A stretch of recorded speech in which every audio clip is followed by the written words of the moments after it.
J'ouvre la porte, je retrouve mon frère torse nu, allongé, amaigri, squelettique, mais mort dans le film, comme ça sur le fauteuil. Je dis, mais frérot, qu'est-ce qu'il y a?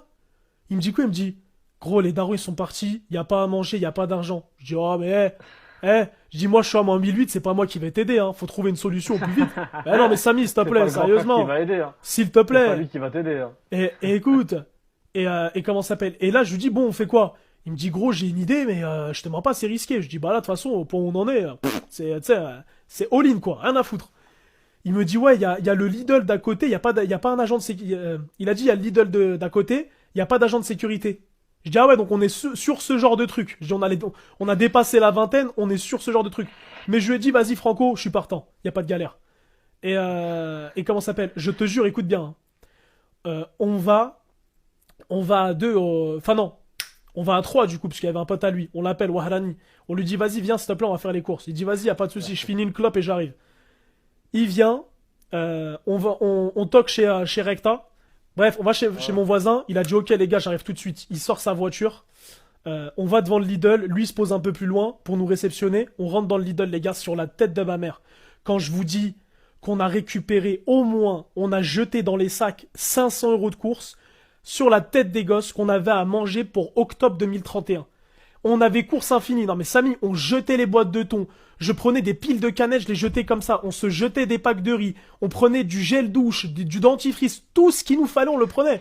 Mais vraiment, on était en Ah, mode, du gel c'est douche, ouais, j'en prenais terminé. du gel. On prenait tout, tout. Et écoute bien, au bout d'un moment, on se dit quoi? Parce que les gars, les sacs, sur la tête des gosses, ils pesaient au moins 30 kilos. On était en mode mon ref pour courir avec. C'est, voilà quoi, doucement quoi, tu vois. On va à la salle, on fait les biceps, mais c'est quand même doucement, tu vois, il est encombrant le sac. Donc, au bout de plus de 500 euros de course, on se décide de sortir. Et moi, je lui dis, du coup, on sort comment? Les gars, mon frère, hein, il parle même pas avec moi. Gros starbé qu'il est, il met un énorme chassé dans la porte d'issue de secours. T'entends pile.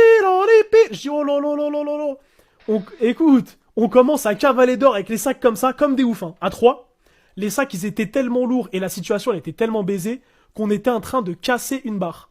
On était, mais morts de rire. On était en mode, mais regarde ce qu'on est en train de faire pour manger. C'est pas une folie, ça? Et, et écoute, t'as les Oh la mecs de folie. Lidl, ils sont en train de nous courser. Moi, je cours un peu plus vite qu'eux. J'arrive à jeter un sac dans la voiture à Recta. Je vais pour lancer le deuxième. Je vois, il met un énorme coup de première. Il me dit, mais non, you, ils sont là, ils sont là. Tu sais, il voulait pas qu'ils prennent sa plaque en photo. Moi, je me retrouve comme un singe, avec un sac comme ça. Les gars, la vie de ma mère, je me retourne. Je vois mon frère et Wahrani en train de se taper à coups de cordon bleu avec les agents de Lidl, les gars. Les mecs de Lidl, ils disent quoi? Ils disent, ouais, parce que les gars, mon frère, faut savoir qu'il a pris 180